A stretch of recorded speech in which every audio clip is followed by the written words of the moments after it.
Hey guys, welcome back to my YouTube channel. मेरा नाम है अमित मिश्रा और आप देख रहे हैं इक्वेशन हब। तो यार आज हम स्टार्ट करने वाले एक्सरसाइज 9.1 का सॉल्यूशन। तो अगर आपने इसके पहले हमारा थियरी डिस्कशन वीडियो नहीं देखा है तो प्लीज आप थियरी डिस्कशन वीडियो देखिए, फिर उसके बाद एक्सरसाइज सॉल्यूशन देखिएगा। तो इस एक्सरसाइज में टोटल हमारे पास 15 क्वेश्चन है, जिसमें से इस वीडियो में हम क्वेश्चन नंबर 1 से लेकर क्वेश्चन नंबर 7 तक का सॉल्यूशन देखेंगे। तो चलिए एक्सरसाइज सॉल्यूशन को स्टार्ट करते हैं। तो क्वेश्चन नंबर 1 में हमें गिवन है a circus artist is climbing a 20 metre long rope which is tightly stretched and tied from a top of a vertical pole to the ground। तो इस question में हमें क्या कहा जा रहा है कि एक सर्कस आर्टिस्ट है जो कि एक 20 मीटर लंबी रोप पे चढ़ रहा है, जो कि एक पोल से टाइटली बांधा हुआ है। तो चलिए सबसे पहले हम इसका फिगर ड्रॉ करते हैं। तो मान लेते हैं ये हमारा एक पोल हो गया है और ये हमारा रोप हो गया और ये हमारा ग्राउंड लेवल हो गया। तो आगे क्वेश्चन में पढ़ते हैं। तो इस क्वेश्चन में हमसे पूछा गया है find the height of the pole if the angle made by the rope with the ground level is 30 degree. तो इस क्वेश्चन में हमें क्या गिवन है कि ये जो एंगल क्रिएट हो रहा है ये हमारा 30 डिग्री क्रिएट हो रहा है और ये हमारा पोल है। तो इस पोल की हमें हाइट फाइंड आउट करनी है और ये हमारा रोप है। इस रोप की वैल्यू हमें गिवन है 20 मीटर। तो इसमें हमें height of the pole find out करना है। तो ये हमारा एंगल है, इसके सामने का साइड ये हमारा परपेंडिकुलर बन जाएगा और ये हमारा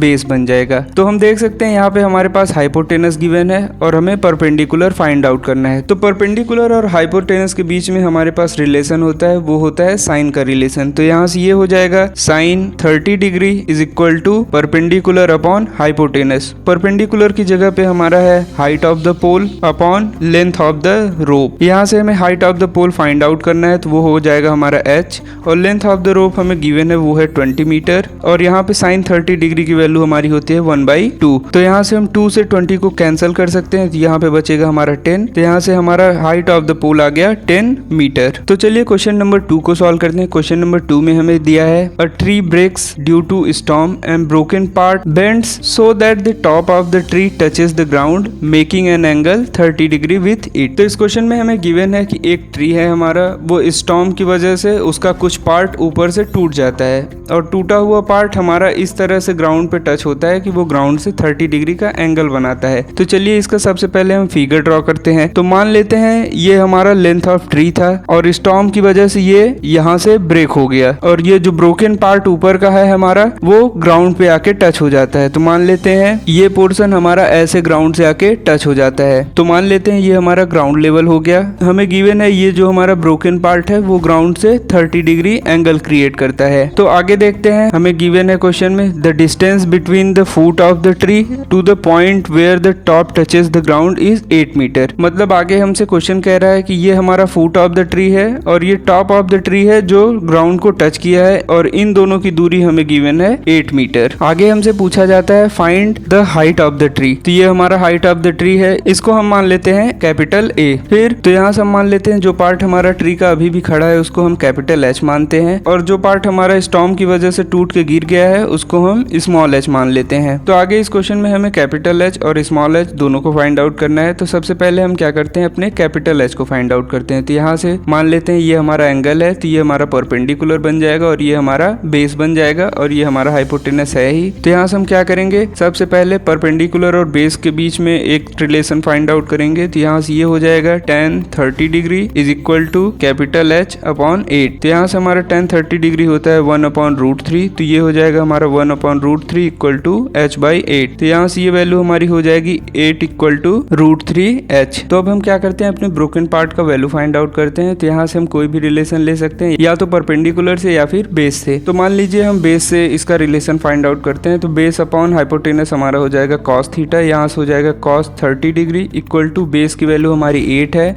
और हाइपोटेनस की वैल्यू हमारी स्मॉल h है। cos 30 डिग्री की वैल्यू होती है हमारी √3/2, यहाँ से ये हो जाएगा √3/2 equal to 8 upon small h। यहाँ से हमारा h का वैल्यू हो जाएगा 16/√3 और यहाँ से हमारा कैपिटल H का वैल्यू आया ही था 8/√3। अब हमें बस length of the tree find out करना है। तो लेंथ ऑफ द ट्री की वैल्यू है कैपिटल A और ये इक्वल टू है हमारा h प्लस स्मॉल h। तो यहाँ से ये वैल्यू हमारी हो जाएगी A इक्वल टू 8/√3 प्लस 16/√3। यहाँ से ये वैल्यू हमारा हो जाएगा 24/√3। अब हम ऊपर नीचे √3 से मल्टीप्लाई करेंगे तो ये हो जाएगा हमारा √3/√3 और यहाँ से ये वैल्यू हो जाएगी हमारी 24√3/3 और ये 3 से 24 कैंसिल हो जाएगा, बचेगा बचेगा हमारा 8। तो हमारा लेंथ ऑफ द ट्री जो आया है वो है 8√3। तो चलिए आगे बढ़ते हैं। अब नेक्स्ट क्वेश्चन में हमें गिवन है a contractor plans to install 2 slides for the children to play in the park. For the children below the age of 5 years she prefers to have slide whose top is at height of 1.5 meter and is inclined at an angle of 30 degree to the ground, whereas for elder children she wants to have steep slide at height of 3 meter and inclined at an angle of 60 degree to the ground. What should be the length of the slide in each case? तो इस question में हमें given है कि एक contractor एक park में plan कर रहा है कि उसे 2 स्लाइड वहाँ पे इंस्टॉल करना है। तो उसकी प्लानिंग क्या है कि जो हमारे बिलो 5 ईयर के चिल्ड्रन हैं उनके लिए एक ऐसा स्लाइड बनाया जाए जिसकी हाइट सिर्फ 1.5 मीटर हो और वो ग्राउंड से 30 डिग्री ही इंक्लाइंड हो, और 5 साल से बड़े बच्चों के लिए ऐसा स्लाइड बनाया जाए जिसकी हाइट ग्राउंड से 3 मीटर हो और वो ग्राउंड से 60 डिग्री एंगल पर इंक्लाइंड हो। तो लास्ट में हमसे पूछा गया है कि दोनों केस में हमारा स्लाइड का लेंथ क्या होगा। तो चलिए सबसे पहले दोनों स्लाइड को ड्रॉ करते हैं। तो हम सबसे पहले बिलो 5 ईयर स्लाइड को ड्रॉ करते हैं। तो मान लेते हैं ये हमारा हाइट ऑफ द स्लाइड है और ये हमारा स्लाइड हो गया और ये हमारा ग्राउंड लेवल हो गया। अब हम देखते हैं इसकी हाइट हमें गिवन है 1.5 मीटर और ये ग्राउंड से 30 डिग्री इंक्लाइंड है। तो हमें फर्स्ट केस में इसकी वैल्यू फाइंड आउट करनी है। अब हम सेकंड केस का भी स्लाइड ड्रॉ करते हैं। तो सेकंड केस का स्लाइड मान लीजिए ये हमारा हाइट है स्लाइड का और ये हमारा स्लाइड का लेंथ है और ये हमारा ग्राउंड लेवल है। अब हमें गिवन है इसमें आगे कि ये 60 डिग्री जो है ग्राउंड से इंक्लाइंड है और हाइट हमें गिवन है 3 मीटर। तो हमें इसमें भी length of the slide find out करना है। तो चलिए इसको सॉल्व करते हैं। तो जो छोटे बच्चों के लिए स्लाइड है उसका लेंथ हमारा मान लीजिए स्मॉल एल है और बड़े बच्चों के लिए जो स्लाइड है उसका लेंथ हमारा कैपिटल एल है। तो स्मॉल एल का वैल्यू हम फाइंड आउट करेंगे। तो यहाँ से हम देख सकते हैं ये हमारा एंगल है, तो ये हमारा परपेंडिकुलर हो जाएगा, ये हमारा बेस हो जाएगा और ये हमारा हाइपोटेनस हो जाएगा। तो यहाँ से हमें परपेंडिकुलर और हाइपोटेनस में रिलेशन चाहिए। तो ये हो जाएगा हमारा साइन 30 डिग्री इक्वल टू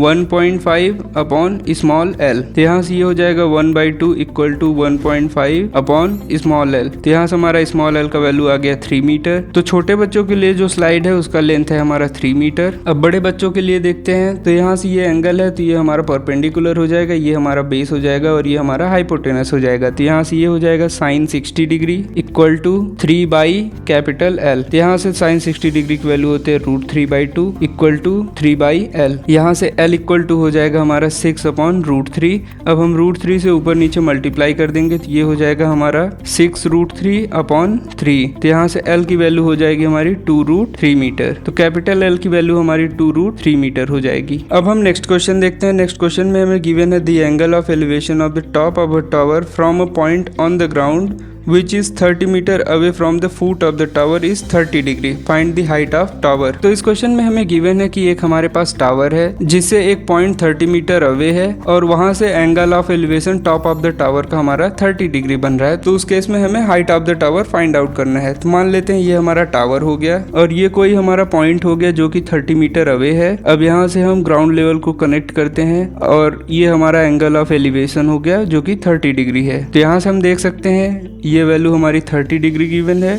और इसकी वैल्यू हमें 30 मीटर गिवन है और ये हमारा टावर है। तो इसी की हाइट हमसे पूछी गई है। तो इसकी हाइट मान लेते हैं हम कैपिटल एच। अब यहाँ से हम देख सकते हैं कि हमें perpendicular upon base find out करना है। तो हमारे पास परपेंडिकुलर अपॉन बेस में tan थीटा होता है। तो यहाँ से हो जाएगा tan 30 degree equal to h/30। तो tan 30 डिग्री की वैल्यू होती है हमारी 1/√3 इक्वल टू h/30। तो यहाँ से h की वैल्यू हमारी हो जाएगी 30/√3। अब हम इसको ऊपर नीचे √3 से मल्टीप्लाई कर देंगे तो ये वैल्यू हमारी हो जाएगी 30√3/3। तो यहाँ से 3 से 30 कैंसिल हो जाएगा तो ये हमारा हो जाएगा 10√3 मीटर। तो यहाँ से हमारे पास हाइट ऑफ द टावर की वैल्यू आ गई है 10√3 मीटर। अब हम नेक्स्ट क्वेश्चन देखते हैं। इस क्वेश्चन में हमें गिवन है a kite is flying at height of 60 metre above the ground. तो मान लेते हैं ये हमारा कोई एक काइट है जो कि ग्राउंड से 60 मीटर अबव उड़ रहा है। आगे क्वेश्चन में हमें गिवन है the string attached to the kite is temporarily tied to a point on the ground. The inclination of string with the ground is 60 degree. Find the length of a string assuming that there is no slack in the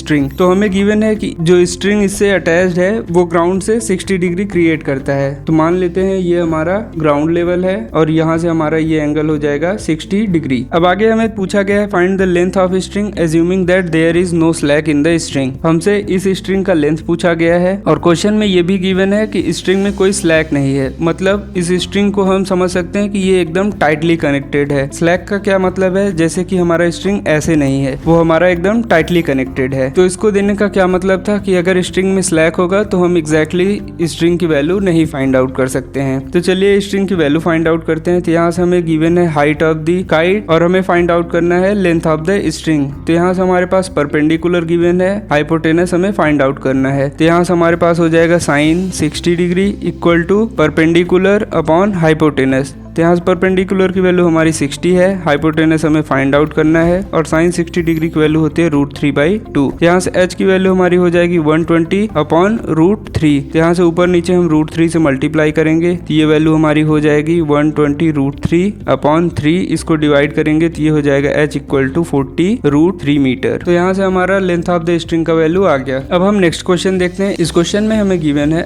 1.5 metre tall boy is standing at some distance from 30 metre tall building. तो सबसे पहले हम 30 metre tall building को draw करते हैं। तो मान लीजिए ये हमारा 30 मीटर टॉल बिल्डिंग है और यहाँ से 30 मीटर अवे हमारा कोई एक लड़का खड़ा है। मान लेते हैं ये हमारा लड़का हो गया जो कि 1.5 मीटर टॉल है। अब आगे क्वेश्चन में हमें गिवन है the angle of elevation from his eyes to the top of the building increases from 30 degree to 60 degree as he walks toward the building. तो इसका क्या कहने का मतलब है कि जब लड़का हमारा यहाँ पे खड़ा है तो इसके आई लेवल से जो एंगल ऑफ इंक्लिनेशन है वो 30 डिग्री है, लेकिन कुछ देर बाद ये लड़का हमारा मान लीजिए यहाँ पे पहुंच जाता है तो उसके जो आई से एंगल ऑफ एलिवेशन होगा वो बढ़ के 60 डिग्री हो जाएगा। तो आगे हमसे पूछा गया है find the distance he walk toward the building, मतलब कि इन दोनों पॉइंट के बीच का डिस्टेंस हमसे पूछा जा रहा है। तो मान लेते हैं पहले लड़का हमारा यहाँ पे था, अब यहाँ पे आ चुका है। तो फर्स्ट टाइम में इसका एंगल ऑफ एलिवेशन जो था वो 30 डिग्री था, अब हमारा एंगल ऑफ एलिवेशन 60 डिग्री हो गया। तो हम इसके लाइन ऑफ साइट को भी ड्रॉ करते हैं। तो यहाँ से मान लेते हैं ये हमारा लाइन ऑफ साइट हो गया। तो अब हम सारी वैल्यूज को लिखते हैं। तो यहाँ से हमें ये लेंथ गिवन है 30 metre, height of the boy भी हमें गिवन है 1.5 मीटर। तो हमें इसकी वैल्यू फाइंड आउट करनी है। इसकी वैल्यू हम मान लेते हैं x। तो सबसे पहले हम यहाँ से लेके यहाँ तक की वैल्यू को लिखते हैं। तो ये वैल्यू हमारी हो जाएगी 30 माइनस 1.5 जो कि होगा 28.5 मीटर। अब हम सबसे पहले इस वैल्यू को फाइंड आउट करते हैं। तो ये ट्रायंगल हमारा बन जाएगा कुछ इस प्रकार से। तो यहाँ से ये हमारा 60 डिग्री है, ये वैल्यू हमारी 28.5 मीटर है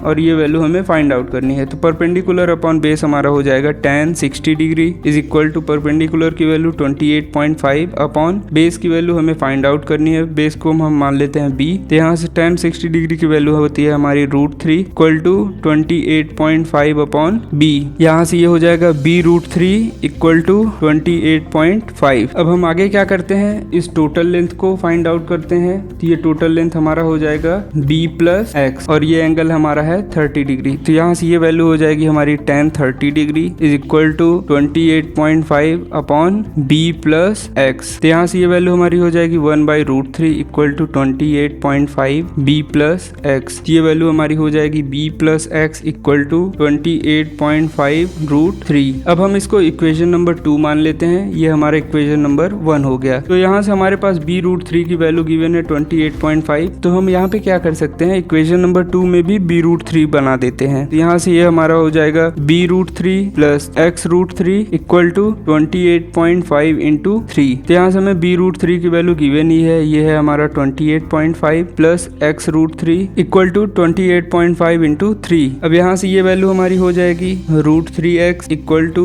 28.5 इंटू 3 माइनस 28.5। यहाँ से ये हमारा हो जाएगा x equal to 28.5 into 2 upon √3। तो यहाँ से हम ऊपर नीचे √3 से मल्टीप्लाई कर लेंगे। ये वैल्यू हमारी हो जाएगी 28.5 इंटू 2√3 अपॉन 3। यहाँ से 3 से 28.5 कैंसिल होगा, ये वैल्यू हमारी बचेगी 9.5 इंटू 2√3। ये वैल्यू हमारी हो जाएगी 19√3। तो यहाँ से हमारे पास x की वैल्यू आ गई है 19√3 जो कि हमें यही फाइंड आउट करना था। अब हम क्वेश्चन नंबर 7 देखते हैं। क्वेश्चन नंबर 7 में हमें दिया गया है from a point on the ground the angle of elevation of the bottom and the top of a transmission tower fixed at the top of a 20 metre high building are 45 degree and 60 degree respectively. Find the height of the tower. तो इस question में हमें given है ये हमारा एक building है जिसके ऊपर हमारा एक ट्रांसमिशन टावर लगा हुआ है। मान लेते हैं ये हमारा ट्रांसमिशन टावर हो गया और मान लेते हैं ये हमारा ग्राउंड लेवल हो गया और यहाँ पे हमारा पॉइंट है। तो यहाँ से इसके बॉटम पे और जो टॉप पे एंगल क्रिएट हो रहा है, बॉटम का एंगल हमारा 45 डिग्री गिवन है और टॉप का एंगल हमारा 60 डिग्री गिवन है। ये एंगल हमारा हमारा यहाँ 45 डिग्री हो गया और ये एंगल हमारा 60 डिग्री हो गया। और बिल्डिंग की हाइट हमें 20 मीटर गिवन है, जो कि यहाँ से यहाँ तक का लेंथ है। और हमें फाइंड आउट करना है height of the transmission tower. तो मान लेते हैं ट्रांसमिशन टावर का हाइट जो है वो स्मॉल h है। तो सबसे पहले हम इस छोटे वाले ट्रायंगल को कंसीडर करते हैं और वहां से बेस की वैल्यू फाइंड आउट करते हैं। तो ये हमारा हो जाएगा tan 45 degree equal to 20 upon base की वैल्यू हम मान लेते हैं b है, तो यहाँ से b हो जाएगा। तो tan 45 डिग्री की वैल्यू होती है हमारी 1 इक्वल टू 20 बाई b, तो यहाँ से ये हो जाएगा b इक्वल टू 20 मीटर। तो हमारा बेस का वैल्यू आ गया है 20 मीटर। अब हम क्या करते हैं, इस बड़े वाले ट्रायंगल को कंसीडर करते हैं। तो यहाँ से ये हो जाएगा tan 60 degree equal to 20 plus small h upon base की वैल्यू हमारी अभी अभी आई है 20 मीटर। तो यहाँ से tan 60 डिग्री की वैल्यू हो जाएगी √3 equal to 20 plus h upon 20। तो यहाँ से ये हो जाएगा हमारा 20 √3 इक्वल टू 20 प्लस h। तो यहाँ से h इक्वल टू हो जाएगा 20 √3 माइनस 20। अब यहाँ से हम क्या करेंगे, 20 को कॉमन ले लेंगे, तो यहाँ पे बचेगा √3 माइनस 1 मीटर। तो यहाँ से हमारा हाइट ऑफ द टावर जो आ गया 20 मल्टीप्लाई बाई √3 माइनस 1 मीटर आया है। तो 9.1 एक्सरसाइज सोल्यूशन का पार्ट 1 हमारा यहीं पे खत्म होता है। अब नेक्स्ट पार्ट में हम क्वेश्चन नंबर 8 से लेके क्वेश्चन नंबर 15 तक सॉल्व करेंगे। और अगर आपका किसी भी क्वेश्चन में कोई भी डाउट हो तो आप कमेंट डाउन करिएगा। और अगर आपको ये एक्सरसाइज सोल्यूशन अच्छा लगा तो वीडियो को लाइक करके चैनल को सब्सक्राइब करना ना भूलें। Thank you so much.